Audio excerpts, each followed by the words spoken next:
Olá, doutores e doutores. Sejam muito bem-vindos a mais um episódio de Sustentação Oral, nosso bate-papo semanal da OAB Juiz de Fora.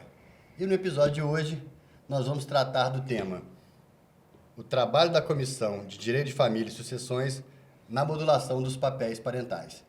E, para tanto, teremos como convidadas a presidente da Comissão de Família e Sucessões, Gabriela Drummond, e Jaqueline Faustino, membro da comissão e também membro do CREAS.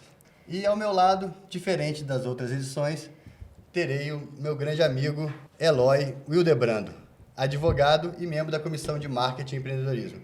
Eloy. Prezados colegas advogados, é muito bom estar aqui presente com vocês.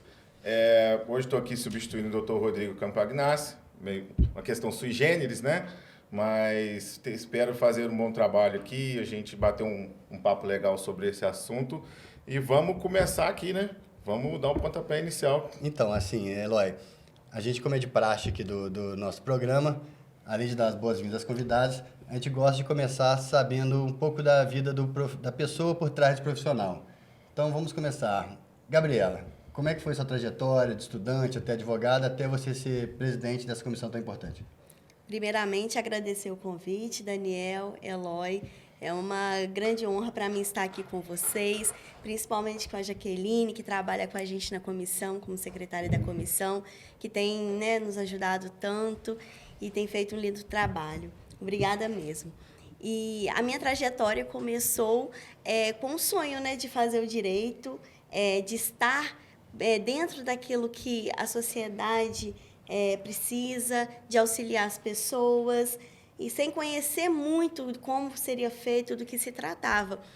E me formei em 2015 no Grambery, eu sou gramberiense, e desde que eu me formei, eu já comecei a advogar, e desde o início da advocacia, já comecei a fazer os atendimentos que a gente faz junto ao AB, no Núcleo de Atendimento à Mulher Vítima de Violência Doméstica, trabalhando nas comissões, participando como membro, passando por algumas comissões, que tinham a ver com o meu trabalho também da advocacia, aliando o que eu fazia no meu escritório particular com aquilo que a gente poderia oferecer à comunidade.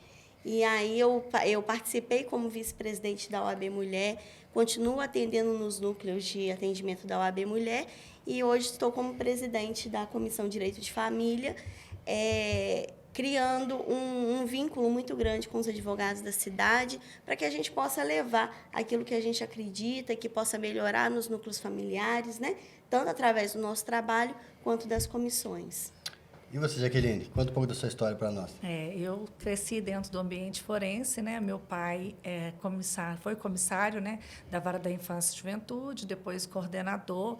Então, lá dentro do fórum, eu já fui criando uma vontade de também pertencer mais ainda àquele espaço. Com 17 para 18 anos, eu entrei na Faculdade de Direito, estudei na Faculdade Viana Júnior, formei em 2003. Aí advoguei de 2003 a 2006. Em 2006 fiz concurso para o TJMG. Lá trabalhei até o ano de 2016, quando eu retorno para a advocacia autônoma, E em 2020 eu ingresso como advogada do CREAS, E naquele momento trabalhando também a advocacia no âmbito do SUAS, vejo a oportunidade de estar para além, daquela advocacia que é mais humana e mais integrativa, ser convidada também para compor, a Comissão de Direito de Família e trabalhar com famílias, tanto na advocacia quanto no âmbito da assistência social.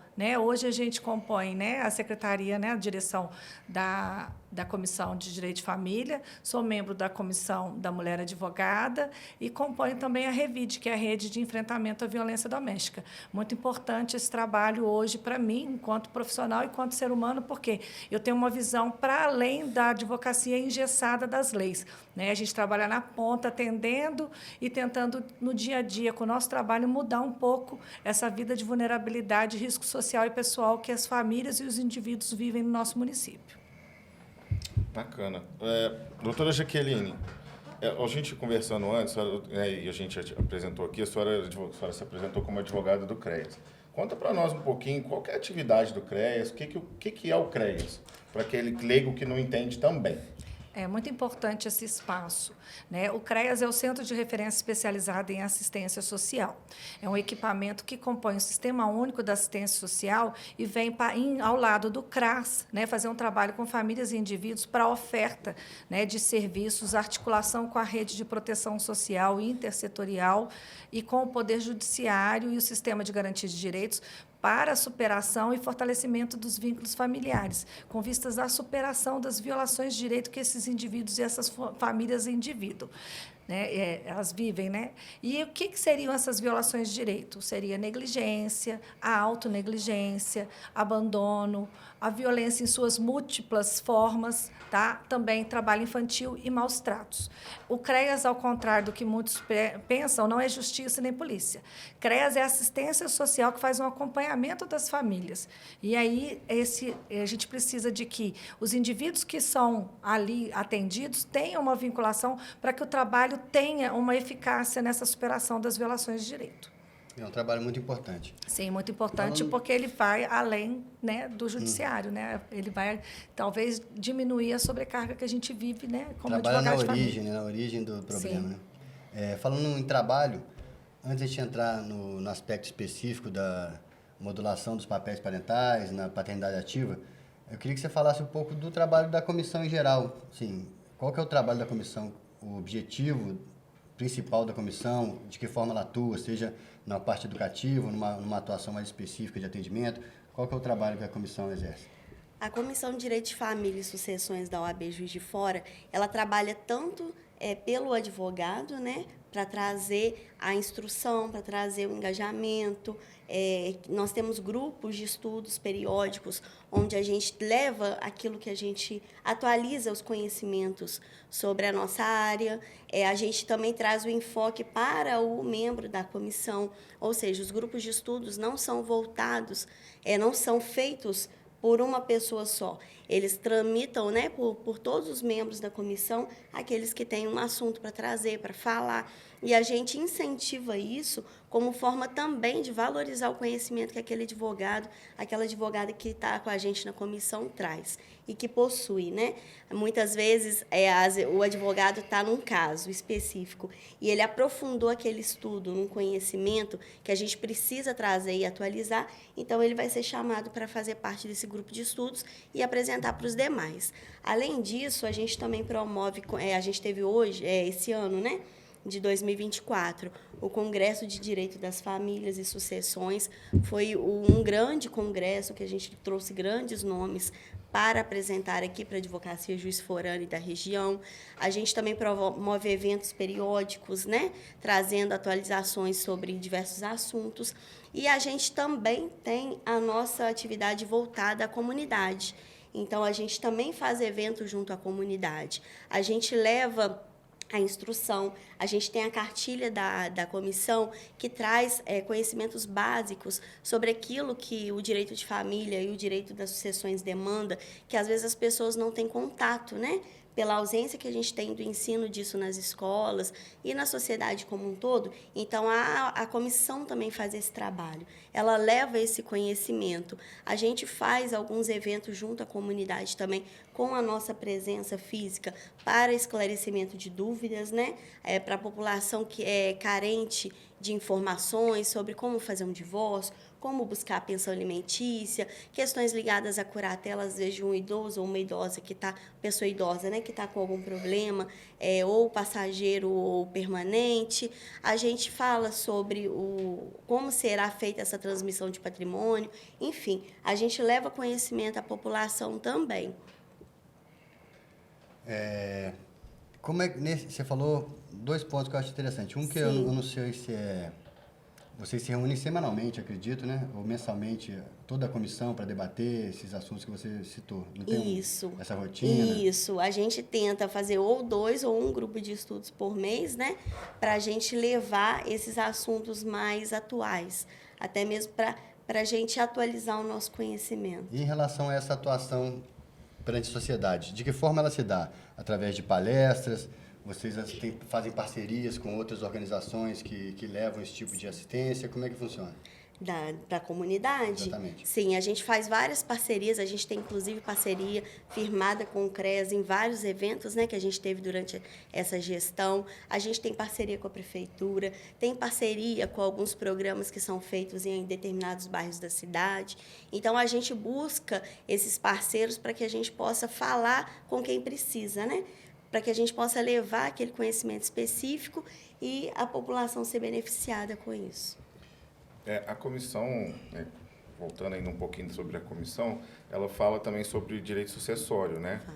É comum no nosso Brasilzão, o pessoal não fazer inventário negativo, não saber o que é um testamento, ou se sabe, não sabe como fazer.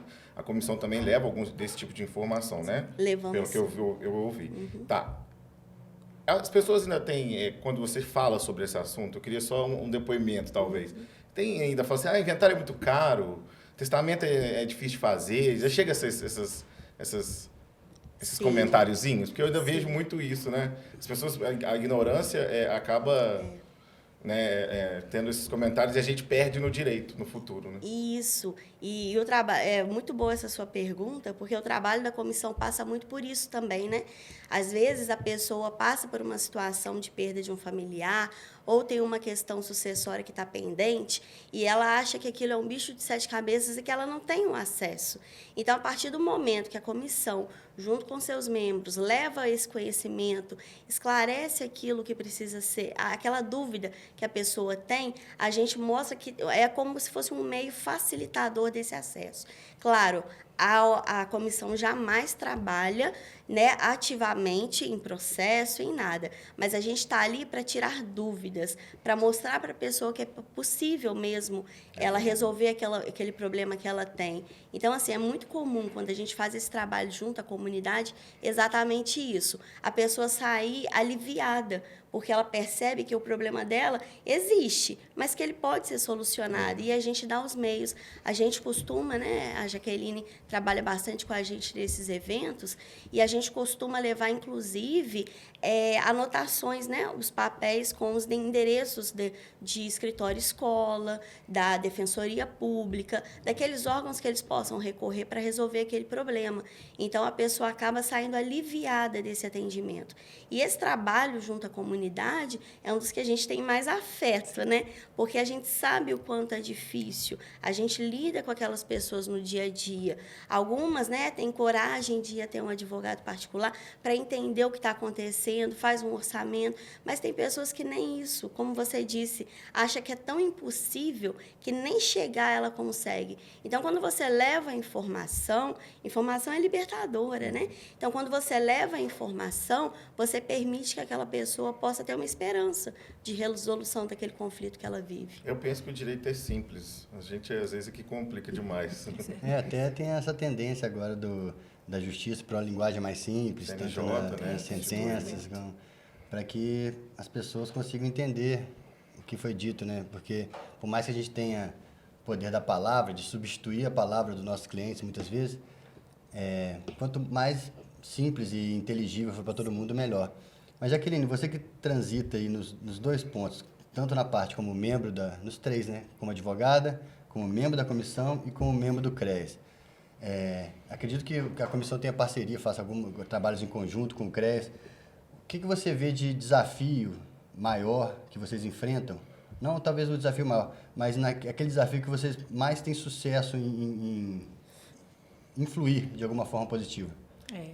É muito importante, né, a gente fazer essa correlação e esse trabalho estreito, né, entre a OAB com as suas comissões e a política de assistência social, porque, né, como a gente trabalha com as pessoas mais vulneráveis e em que a informação ela se torna mais inacessível para elas, quando a gente faz esse trabalho, né, de conscientização e de levar a informação aonde ela tem que estar, que são as pessoas que precisam muitas das vezes possuí-la, mas que não a têm, isso faz com que elas fiquem com seus direitos violados, o trabalho do CREAS com a comissão, principalmente a Comissão de Direito de Família, a Comissão da Mulher Advogada, que é onde a gente tem uma parceria mais de perto, a gente tem os Direitos Não Envelhecem, que é um projeto, né, que é dos CREAS, e a gente convida parceiros de vários setores, dentre eles a OAB, já convidamos o PROCON, e a gente faz, né, rodas de conversa no Centro de Convivência da Pessoa Idosa,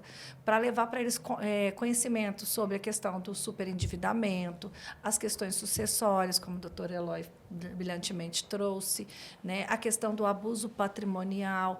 E aí, quando você vê que a pessoa idosa, né, mesmo com todas as suas dificuldades e limitações em razão da senilidade, ela ainda pode ser protagonista e ter empoderamento em busca da garantia dos seus direitos. Outro viés também muito importante nesse trabalho que a gente desenvolve, tanto na assistência quanto na OAB, é a questão da violência de gênero e a violência doméstica, em que a gente faz, né, acompanhamentos de mulheres vítimas de violência doméstica e suas famílias, né, e a gente faz rodas de conversa, faz grupos de estudos, vai nas UBSs, faz sala de espera, em que, enquanto o atendido daquele serviço está vindo para marcar uma consulta, as equipes estão lá promovendo um atendimento qualificado e humanizado, para ouvir questionamentos e entregar informação.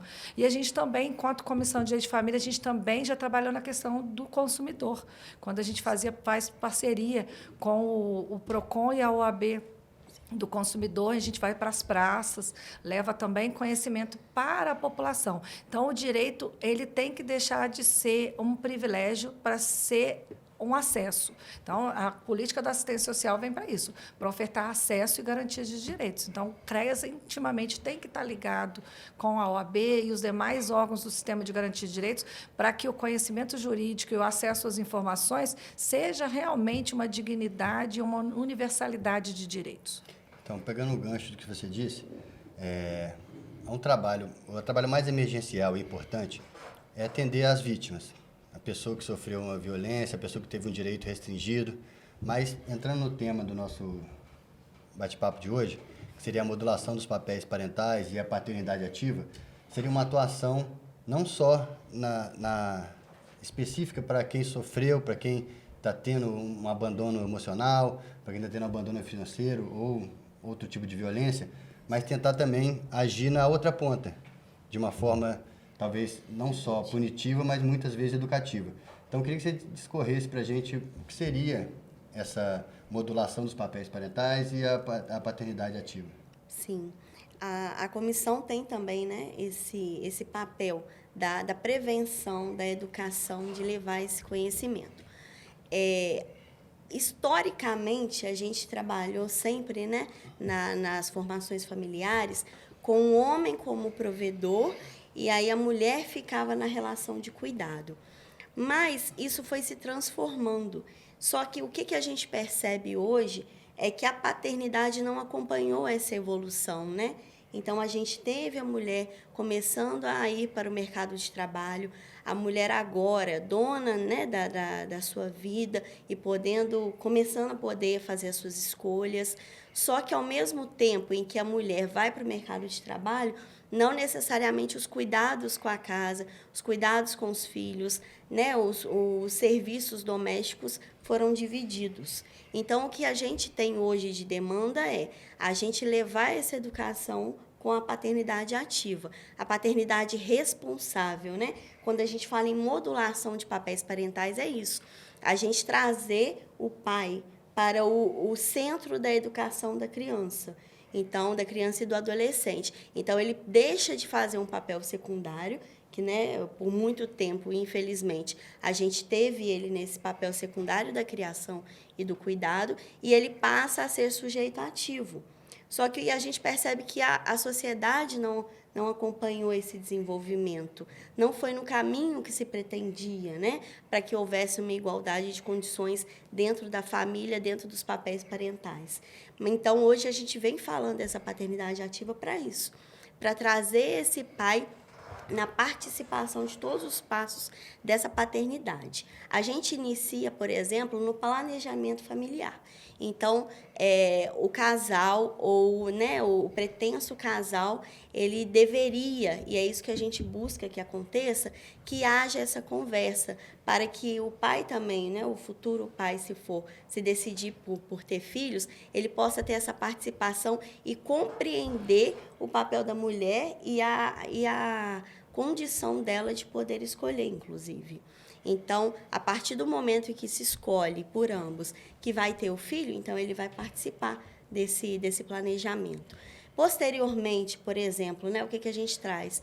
No pré-natal, a participação dele nas consultas, nessa gestação, no cuidado com a mãe, né, com a gestante, no cuidado dos preparativos dos filhos. Então, ele vai participando de todas as etapas. E aí a gente fala, inclusive, do cuidado com a própria saúde, que a partir do momento que ele se conscientiza do cuidado com a própria saúde, ele tem essa condição de exercer o cuidado com o filho e com a gestante também.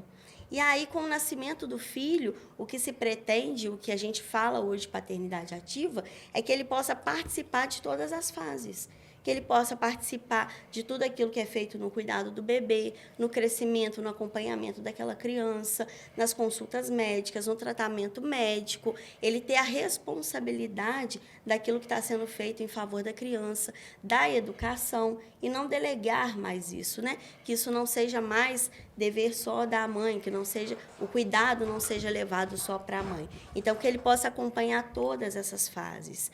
E aí a gente fala, inclusive, do bem-estar social, porque isso, a questão da igualdade de gênero e da igualdade dos papéis parentais, também é um direito constitucional. Então, a gente fala de uma evolução social a partir dessa paternidade ativa.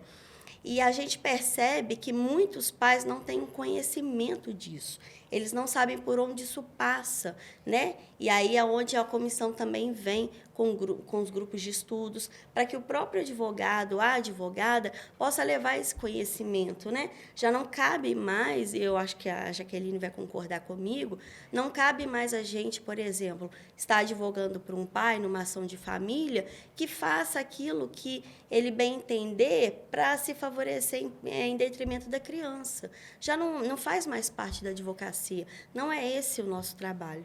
Na verdade, né, nunca fez, mas hoje muito menos. Então, a gente, como advogado, como advogada, também tem esse dever de mostrar para o pai o que é a paternidade ativa, de que forma que ele vai exercer isso, que quando ele chega até você e diz que ele quer pagar determinado valor de pensão alimentícia, levar ele a compreender as necessidades da criança, levar a compreender, inclusive, que se o cuidado está com a mãe, né, e se ele não exerce esse cuidado direto, sendo o guardião principal, que ele precisa também compensar isso financeiramente, entendendo a sobrecarga materna. Então, a gente vai construindo isso no nosso trabalho, tanto como advogada e advogado, tanto na comissão e também nos eventos que a gente faz e no que a gente leva para a comunidade.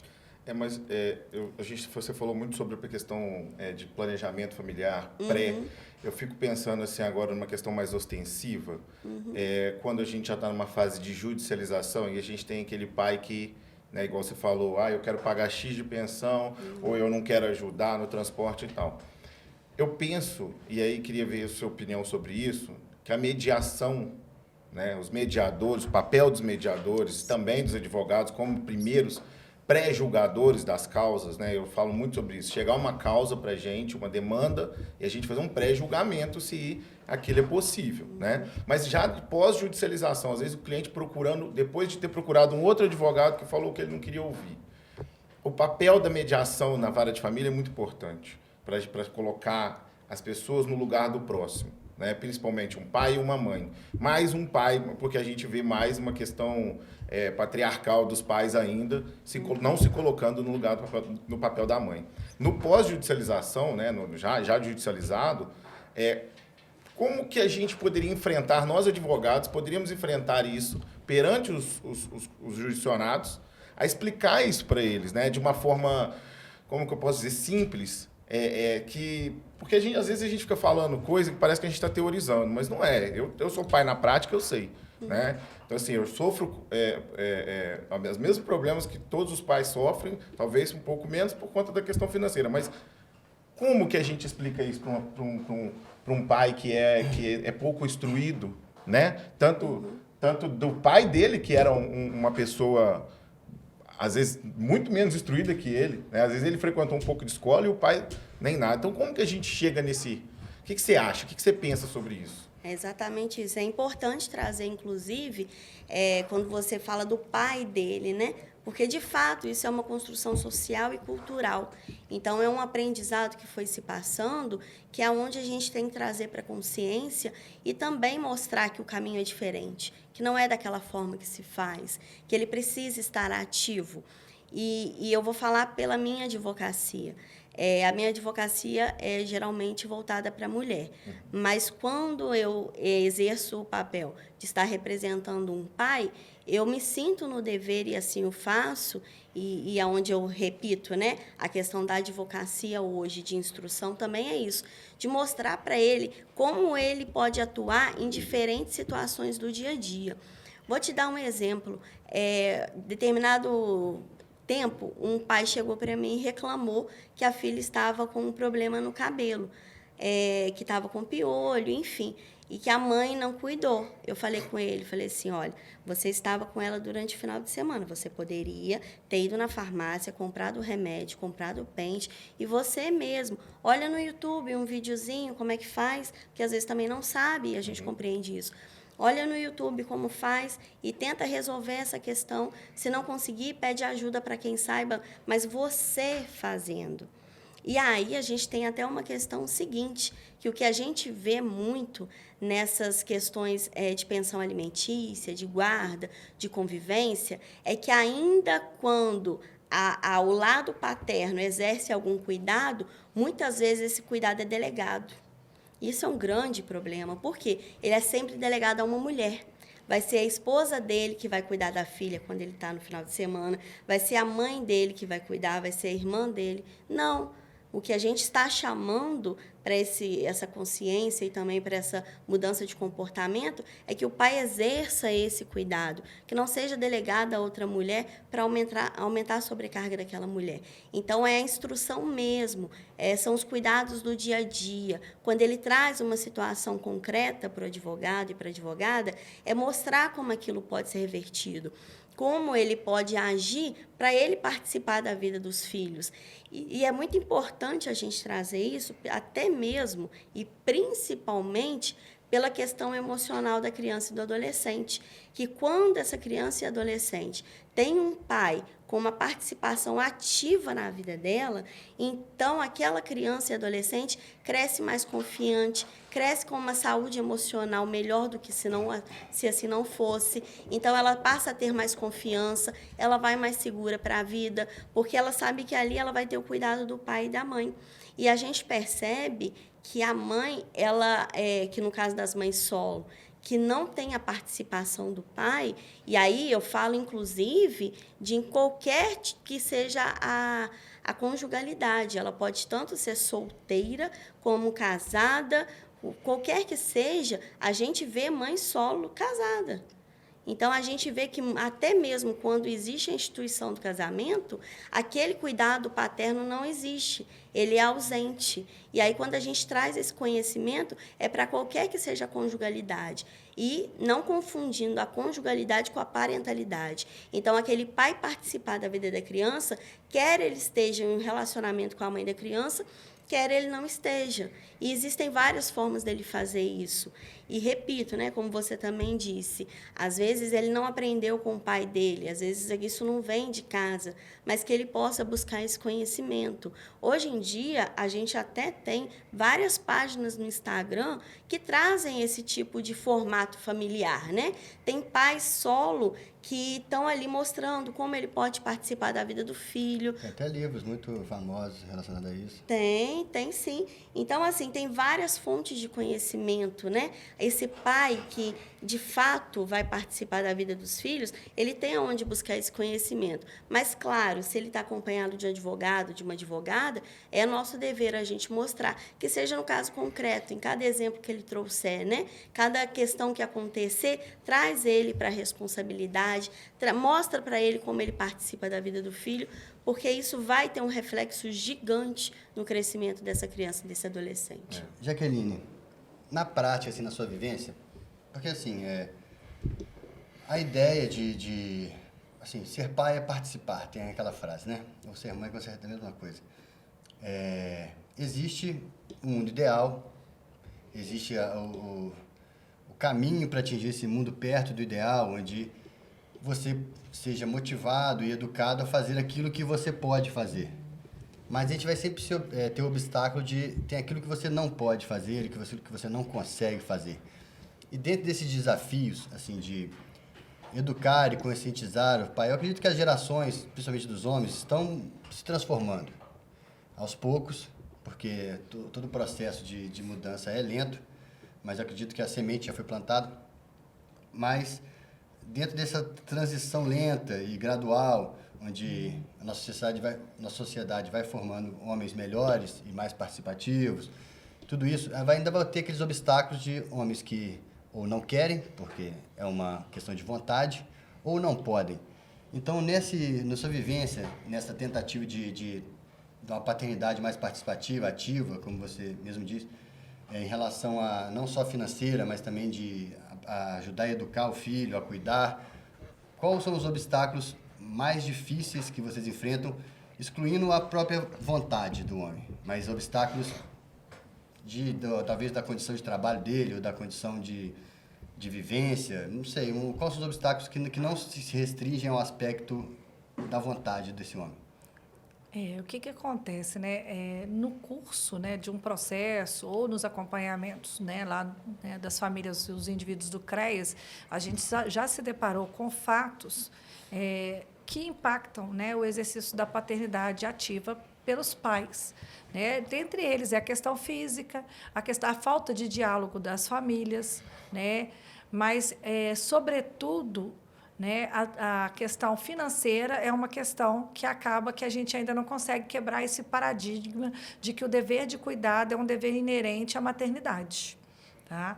Mas eu acredito que a questão financeira é uma dos maiores dificultadores ainda, porque se a gente buscar, né, a nossa história, o homem vem na nossa sociedade como o provedor da família, né? E ele cresceu assim, e a mulher, né, fica em casa cuidando dos filhos. Hoje, a gente já não vê mais isso. A gente vê mulheres galgando postos e acumulando, né, o posto de trabalho com o dever de cuidado e amparo dos filhos. E isso acarreta negligência. Porque muitas famílias que estão lá em acompanhamento, né, lá nos CREAS, vêm justamente por questões de abandono, né? As pessoas denunciam, a mãe deixou os filhos sozinhos. E a gente vai iniciar um acompanhamento daquela família, um atendimento dessa família. E aí, essa mãe traz para a gente, olha, eu preciso sair, eu preciso trabalhar, então eu tenho que deixar o meu filho adolescente cuidando dos irmãos menores, porque ou eu tenho que cuidar e tenho que manter, né?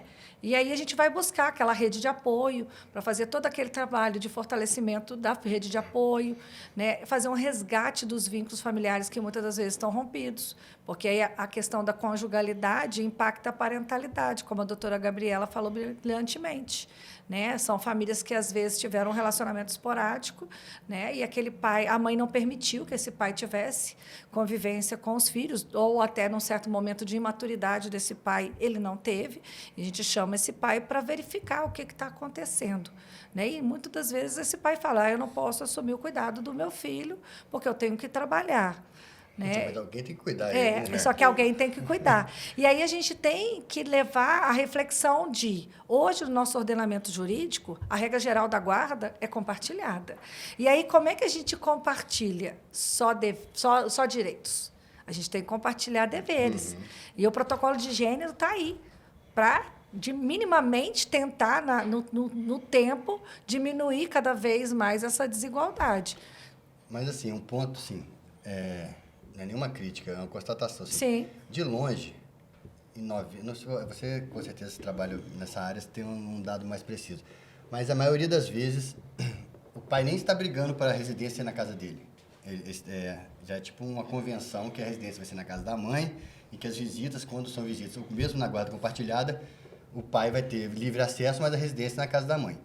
Mas mesmo nas vezes onde os dois, em iguais condições de manter o filho na sua residência, o juiz vai ser pró-mãe. Se os dois têm a mesma condição os dois querem, e os dois, nenhum tem nenhum impedimento, não tem nenhuma condição que os desfavoreça, a tendência do judiciário é ser pró-mãe. Por uma obviedade que, na maioria das outras questões, muitas vezes os homens não fazem questão, e tem aquela condição que ela trouxe aqui muito bem, que se colocar na casa dos pais, talvez não seja o pai que vai cuidar, vai ser uma outra mulher. Então, nesse ponto de vista do judiciário, você acha que ele tem alguma influência nessa sobrecarga sobre a maternidade? Para mim? Eu acredito que esse é um trabalho de desconstrução. Tá? É aquela quebra dos paradigmas, e o protocolo de gênero vem para isso também. Porque se a gente tem uma Constituição cidadã que preceitua a igualdade, mas que ela, na prática, ela não é dentro de um contexto de um compartilhamento de gestão de cuidados e amparo das crianças e adolescentes, o protocolo vem para isso, porque o juiz ele não tem que analisar, né, o cuidado exercido pela mãe. Ele tem que analisar, naquele caso concreto, o melhor interesse para a criança ou adolescente.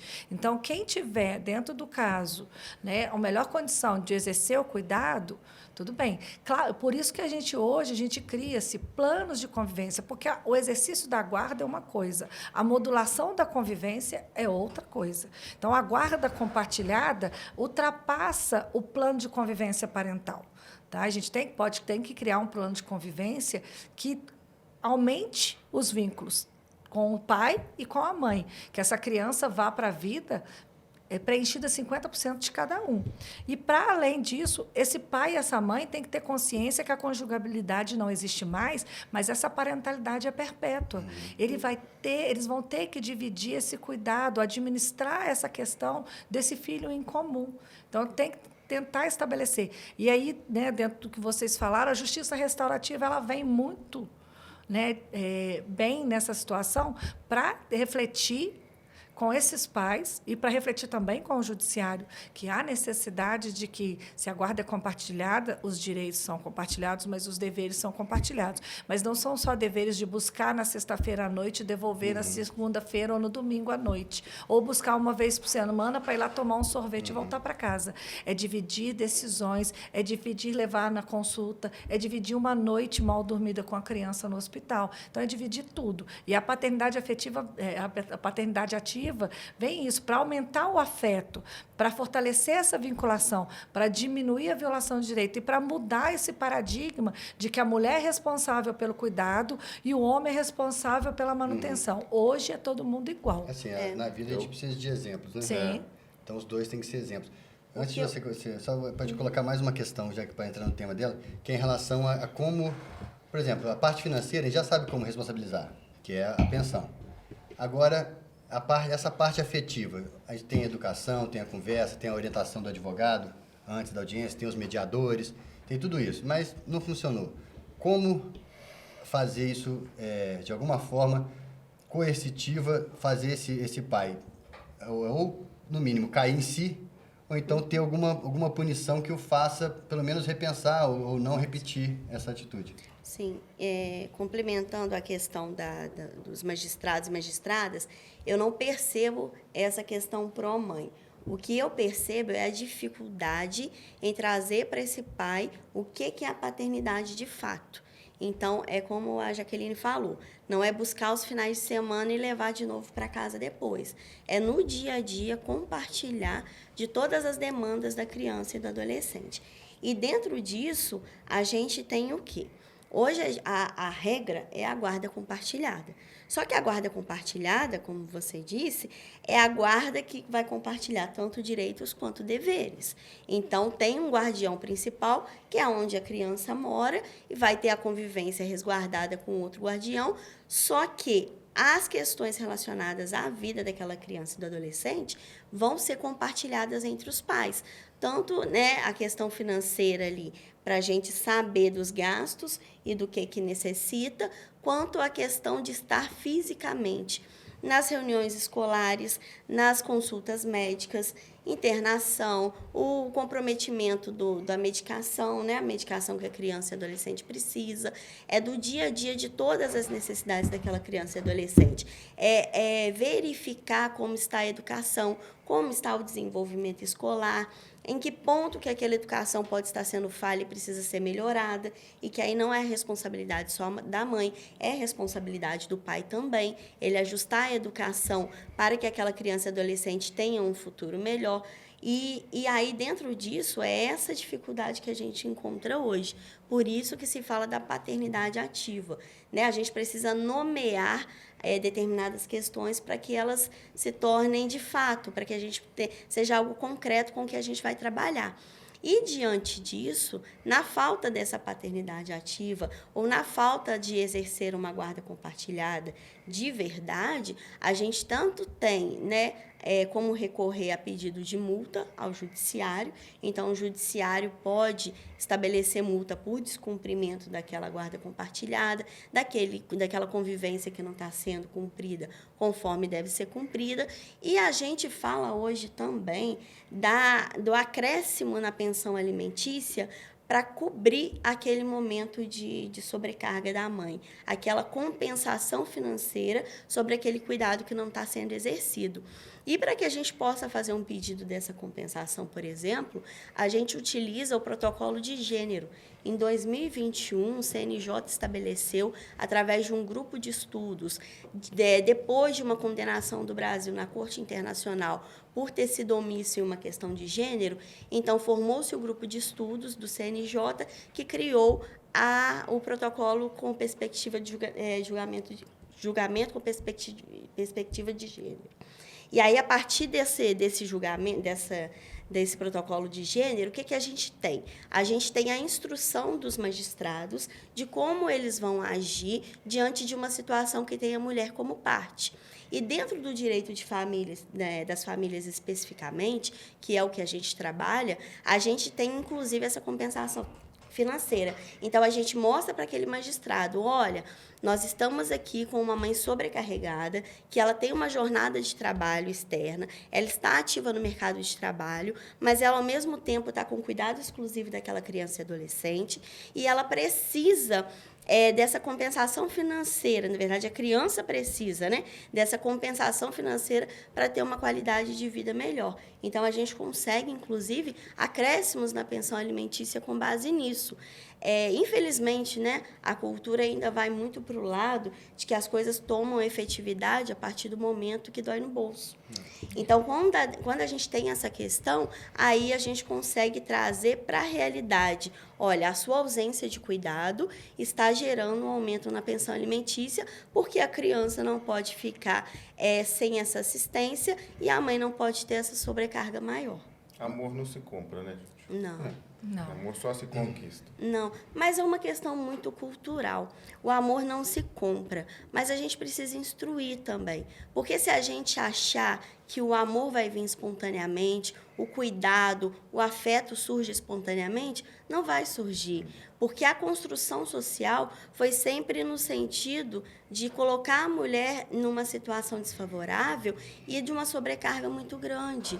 Então, a partir do momento em que a gente começa a mudar a cultura, a gente começa com legislações, com normas que trazem essa questão de gênero em voga, então a gente começa a mudar a cultura. É uma construção social. Isso não surge do dia para a noite e também não se força, mas se constrói, a gente educa, né? Eu não fiz esse comentário como algo, tipo assim, Não, não eu deva entendi. compensar, não. Não. Eu digo é que a gente só consegue amor mesmo, de verdade, cativando, mas tem que compensar mesmo no bolso para poder entender que se você não amar, você vai ter que ser punido de outra forma, né? Porque você está deixando uma criança e um adolescente sobrecarregando uma mãe, né? E abandonando uma criança ou um adolescente de amor. E o que a gente percebe, até a Jaqueline sempre traz exemplos, né?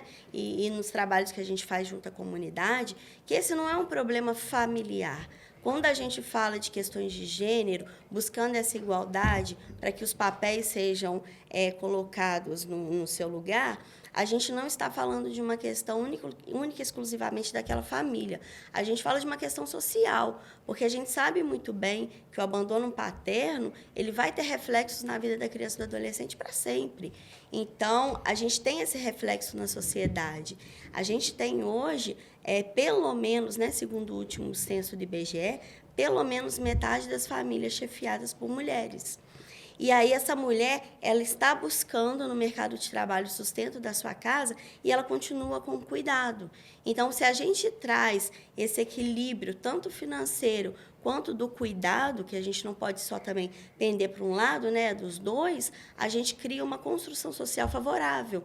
Então, a gente melhora no mercado de trabalho. Aquela mulher que está no mercado de trabalho, mas que não tem tempo nem dinheiro de se profissionalizar por conta da sobrecarga materna, por conta de toda aquela dedicação do cuidado que fica a cargo somente dela, o mercado de trabalho também perde. A economia perde, a sociedade perde, o futuro daquela família perde. Então, quando a gente fala das questões de gênero, a gente não fala da família, a gente não fala daquele caso específico, a gente fala de um todo. Então, se a gente consegue equilibrar essas relações, claro, não é do dia para a noite, né? O próprio protocolo de gênero vem a partir da agenda da ONU, uma agenda que tem as perspectivas para 2030. Então, a gente começa essa construção no dia a dia. É o que a gente está fazendo aqui, falando sobre isso. É o que a gente faz nos nossos escritórios, junto à comunidade. Então, você vai mudando toda uma perspectiva social mesmo. Jaqueline, pegando esse aspecto que ela falou na prática, assim, agora ela falou, tem como uma multa pelas horas trabalhadas da mãe como mãe, assim, que não seria um trabalho, mas querendo ou não, é tempo dedicado, é um esforço que o pai deveria participar por vontade própria, porque, eu acho, assim, quando você vive de uma certa maneira, você vê o mundo pelo seu prisma, então, para mim, é meio que inacreditável esse tipo de situação, mas eu sei que acontece na prática. Como é que a quantidade de vezes, não a quantidade de vezes, mas assim, é comum conseguir essas indenizações? E outro ponto também, nas atuações que vocês fazem para tentar educar esse pai, naqueles que vocês conseguem chegar, porque eu acredito que chegar neles já é um desafio. Mas vamos supor que você conseguiu chegar um pai, trazer ele para a conversa, como é que é a receptividade, quais são as barreiras, as principais barreiras a serem vencidas até chegar às principais barreiras da própria pessoa, no momento de você estar querendo educá-la, e depois as principais barreiras para realmente conseguir essas punições efetivas, que é quando já tudo deu errado. O que vai sobrar é a punição. Como é que são? Como é que é esse caminho? Antes de responder a sua pergunta, eu queria complementar a fala da doutora Gabriela, porque, para além da questão da indenização na esfera civil, ainda pode-se perquirir a responsabilidade criminal desse pai por abandono material e por abandono afetivo e intelectual, aterro do 244 do Código Penal. Então, né, essa mãe pode fazer um boletim de ocorrência, representá-lo e demonstrar, né, que esse pai está abandonando esse filho tanto nesses dois aspectos, né? E aí, entrando, né, na questão da indenização, a gente vê decisões recorrentes dos Supremos Tribunais, do nosso TJMG, né, fixando indenizações, né, para compelir esse pai que abandonou o filho, né, no curso da vida, né, para, pelo menos, no aspecto material, ter uma reparação. Então, né? Isso é uma tendência de vitória. Dos tribunais. Os tribunais estão nessa tendência de fixar indenizações, né? A gente vê de toda a monta, né? Mas é uma decisão que tem sido recorrente, né? No nosso trabalho no âmbito da assistência social, quando a gente vai buscar esse pai e fazer um trabalho de educação, porque lá também, né, tanto o Conselho Tutelar quanto os outros órgãos, e também por demanda espontânea, chegam para a gente pais querendo questionar, né, o trabalho das mães. E a gente vai buscar para ele, pai, qual é a guarda instituída, né, desempenhada nesse grupo familiar? Ah, não tem. Falei, então, regra geral, essa guarda é compartilhada.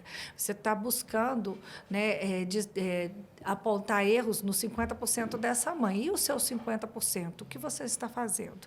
Então, a gente tenta refletir com esse pai como é que ele vem contribuindo ativamente para o desempenho da parentalidade ativa, né, cuidando, amparando e participando no dia a dia desse filho, né? E se caso, né, ele não participa, né, e nosso trabalho no âmbito do serviço do PAEF, né, para orientação, reflexão, encaminhamento dessa família, não tiver um efeito positivo, e continua essa negligência, né, continua a violação de direito, o CREAS, enquanto equipamento, né, de proteção e garantia de direitos, você faz um relatório para o Sistema de Garantias de Direito, no caso, a 10ª Promotoria ou a Vara da Infância e Juventude, caso já tenha um processo em curso para a aplicação de uma medida de proteção.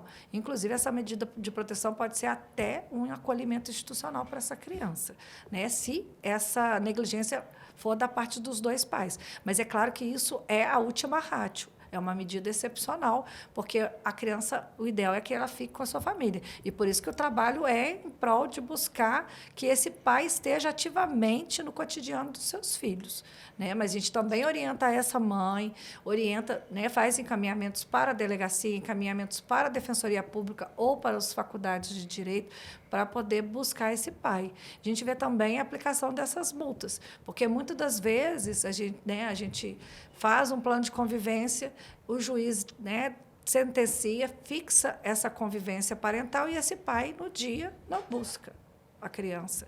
E aí gera toda uma expectativa e uma desestrutura naquela organização familiar. Então, a gente vê também os juízes fixando multa em desfavor desses pais e essas multas são revetidas para a criança. Tá? Não é ainda assim uma coisa muito corriqueira na prática, mas a gente já vê isso devagarzinho acontecendo. Eu acho que, né, buscando o que o doutor falou, não vai por amor, vai pela dor. Né? Ele vai ter que fazer. Ele colocou um filho no mundo, ele tem que ter uma responsabilidade parental. A parentalidade dele tem que ser responsável, porque ele não pode simplesmente achar que ele vai dar um percentual X do salário líquido dele ou do salário mínimo, e no universo dos gastos desse filho isso vai ser 20%, 30%, e a mãe que corra por outros lados para complementar os 70%. Esse pai consegue alavancar a sua carreira, porque ele tem todo um dia disponível para ele poder organizar a sua agenda, enquanto a mãe tem que fazer uma ginástica desde a hora que ela acorda para ver quem vai ficar, quem vai levar, quem vai buscar, quem vai dar almoço. Então, a gente precisa de medidas efetivas do judiciário para que, se o trabalho educativo pela parentalidade ativa não tiver sucesso, esse pai seja compelido a exercer efetivamente a paternidade. É um ponto que você tocou aí, que já debateu aqui em outros episódios, em relação a, por exemplo, uma disponibilidade de promoção, uma disponibilidade de viagem. Mas sobre a parte da punição, fazendo um paralelo, tem alguma relação, foi como, por exemplo, a multa por usar cinto de segurança ou capacete de moto. É uma coisa que começa com uma penalidade, mas depois isso vai virando um inconsciente coletivo em relação a isso, que começa como você faz para não tomar uma multa, mas depois vira um hábito, e quando você percebe, você já não está fazendo como medo de uma punição, mas porque se tornou um hábito, uma coisa rotineira comum, que é de comum acordo de todos, e passa a ser até mal visto. Se você entra no carro e não coloca o cinto, a própria pessoa que está com você, às vezes fala, não vai colocar o cinto não, ou você vai sair de moto sem capacete. Então, assim, é um trabalho que começa com uma penalização, infelizmente, mas acredito que essa penalização se tornando um padrão, acredito que vai acabar educando de uma forma ou de outra. É o caráter pedagógico, né?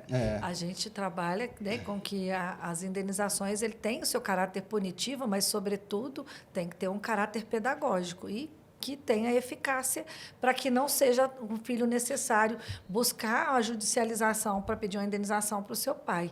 E, assim, se você me permite, uma coisa que eu vejo muito no CREAS também, né, é esse pai, no futuro, quando vai depender do cuidado em relação a esses filhos. Tá?